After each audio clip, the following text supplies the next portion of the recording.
हमनी के संस्कृति, हमनी के संस्कार सदा रहे हमनी के साथ। भारत के महान ग्रंथ और काव्य सब के संपूर्ण संकलन सब्सक्राइब करें तिलक। हमके धन ना चाहिए महाराज। तब फिर का चाहिए?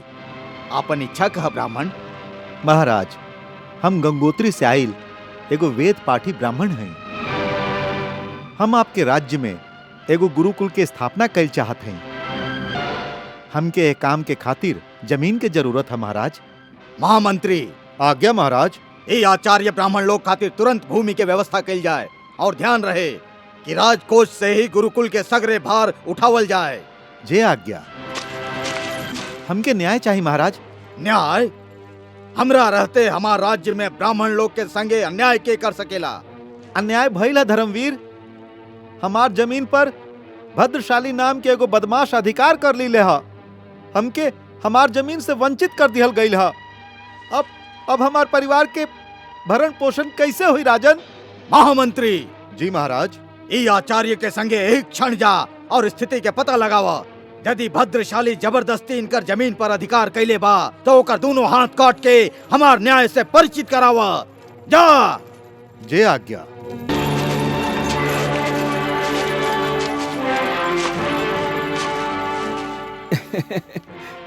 प्रणाम स्नातक ब्राह्मण लोग, ये धन स्वीकार करें आप। ना राजन, दान के अर्थ खाली धन के दान ना होला। तब फिर आप अपन कामना कहें ब्राह्मण। महाराज, हम ही जानत हैं कि आप महादानी हैं। हर मांगे वाला की इच्छा पूरा करे वाला नरेश हैं। एगो धर्मशील सम्राट हैं। एमे कोनो संदेह है ब्राह्मण? ना राजन, जे तरह सूरज के प्रकाश में, जल के तरलता में और हवा के सर्वव्यापी होखे में कोनो संदेह नइखे कल जा सकेला, वही तरह आपके वाणी भी संदेह रहित है महाराज। मनोबल बढ़ावे की आवश्यकता नहीं है ब्राह्मण। आपन आवश्यकता बतावा। तोहके का चाहिए? स्त्री, वस्तु, धन या फिर कुछ और? ना राजन ना, ये सब भौतिक सुख त संसार में पीड़ा के कारण मात्र है। हम ये सब आशंका लेके यहाँ नहीं आइल। तब फिर ऐसा कौन सा आकांक्षा है जकरा जरासंध पूरा ना कर सकेला ब्राह्मण? बताओ, तुहार मन में ऐसा कौन सा लालसा है जे तोहके यहाँ खींच के लेके आइल है? लालसा? लालसा त खाली एक ही है महाराज। ओ कहा? युद्ध, खाली युद्ध। युद्ध? सुना युद्ध। सुना युद्ध। युद्ध सुना। युद्ध, वो भी जरासंध से। निश्चय महाराज, हम लोग आपसे द्वंद्व युद्ध की इच्छा लेके आइल हैं।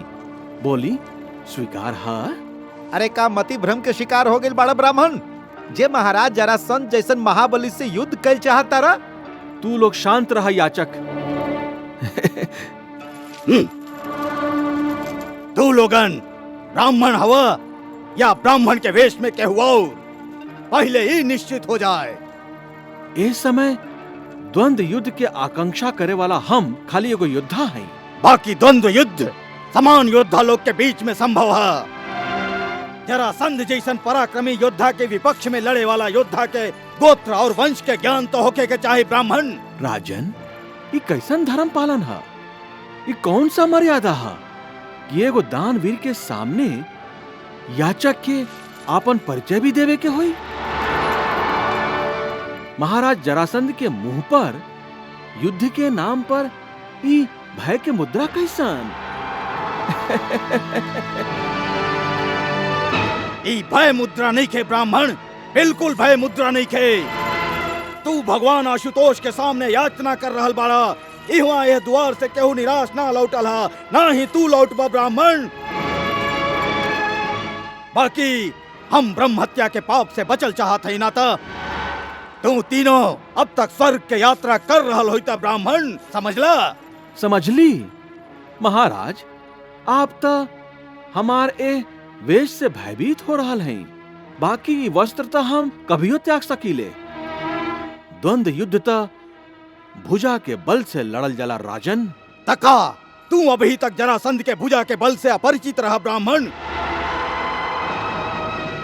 हमार कारागार में बंदी 86 राजा लोग के हमार बाहुबल के परिणाम ज्ञात हो चुकल है ब्राह्मण। ऊ मृत्यु के प्रतीक्षा करताड़न।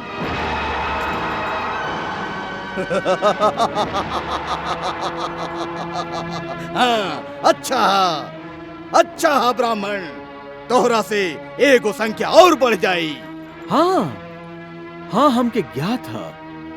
अत्याचार और अभिमान के यही प्रकाष्ठा ऊ राजा लोगन के अमानवीय यातना भी देले हा। हमके ज्ञात था कि ऊ लोगन के स्त्रियन के जबरदस्ती तोहरा महल में रखल गई हा। कई अपराध नहीं के महाराज जरासंध? ना ब्राह्मण, बिल्कुल ना। हम ही सभे राजा लोग के युद्ध में जीतले हैं। हमार विचार से जे क्षत्रिय बाहुबल से हीन है, ओकरा शासक होके के अधिकार कदापि नहीं के, समझला। यही से तो हम आपके बाहुबल के परीक्षा खातिर यहाँ आयल हैं। सावधान सावधान सावधान स्नातक, तू का हमके युद्ध खातिर ललकारताड़ा? युद्ध खातिर ना महाराज, द्वंद्व युद्ध खातिर। युद्ध में तक कई ऐसा लोग भी मारल जालन जे बेचारा निर्दोष होखेलन। आप हम तीनों में से केहू एगो के चुन सकेले महाराज जरासंध।